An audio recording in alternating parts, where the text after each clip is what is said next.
Hi friends, welcome back to Naivik farms. ఈ రోజు మనం మన నైవిక్ ఫార్మ్స్ లో కందులు అనేవి సీడ్ ట్రీట్మెంట్ చేస్తున్నాం అనమాట. ఇవి దేశీ విత్తనాలు అనమాట. సో మీరు చూసుకోవచ్చు ఇక్కడ మేము బయో ఫర్టిలైజర్స్ అనేవి వాడుతున్నాం అనమాట. ఇది ట్రైకోడర్మా అండ్ ఇది సూడోమోనాస్. ఇవి రెండు వాడుతున్నాం. సో మేము ముందు బయో ఫర్టిలైజర్స్ కలపడానికి ముందు మేము బెల్లం నీళ్ళు అనేవి చల్లుకుంటున్నాం అనమాట దీంట్లో. సో ఈ బెల్లం నీళ్ళు చల్లడం వల్ల ఏంటంటే మన ఈ బయో ఫర్టిలైజర్స్ ఏవైతే ఉన్నాయో అవి విత్తనాలకు మంచిగా బట్టి మనకు మొలక అనేది మంచిగా ఎదుగుతుంది. పురుగులు ఏం పట్టకుండా మనకి ఇవి యూజ్ అవుతాయి అన్నమాట ఈ బయో ఫర్టిలైజర్స్.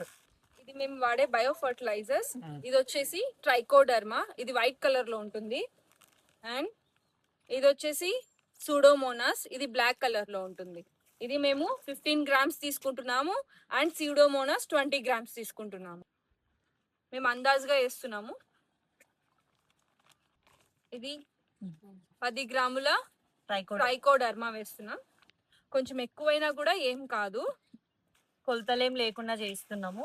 కొంచెం అటు ఇటుగా అయినా ఏం పర్లేదు, ఏం ప్రాబ్లం అయితే ఏం ఉండదు. ఇలా బాగా మిక్స్ చేసుకోండి. మిక్స్ అయితే బాగా చేసుకోండి.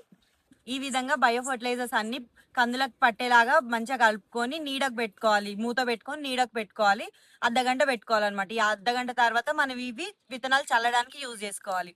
మీకు ఈ వీడియో నచ్చినట్టయితే లైక్ చేయండి, షేర్ చేయండి, కామెంట్ చేయండి అండ్ నైవిక్ ఫార్మ్స్ ని సబ్స్క్రైబ్ చేసుకొని పక్కనే ఉన్న బెల్ సింబల్ నొక్కండి. Thank you.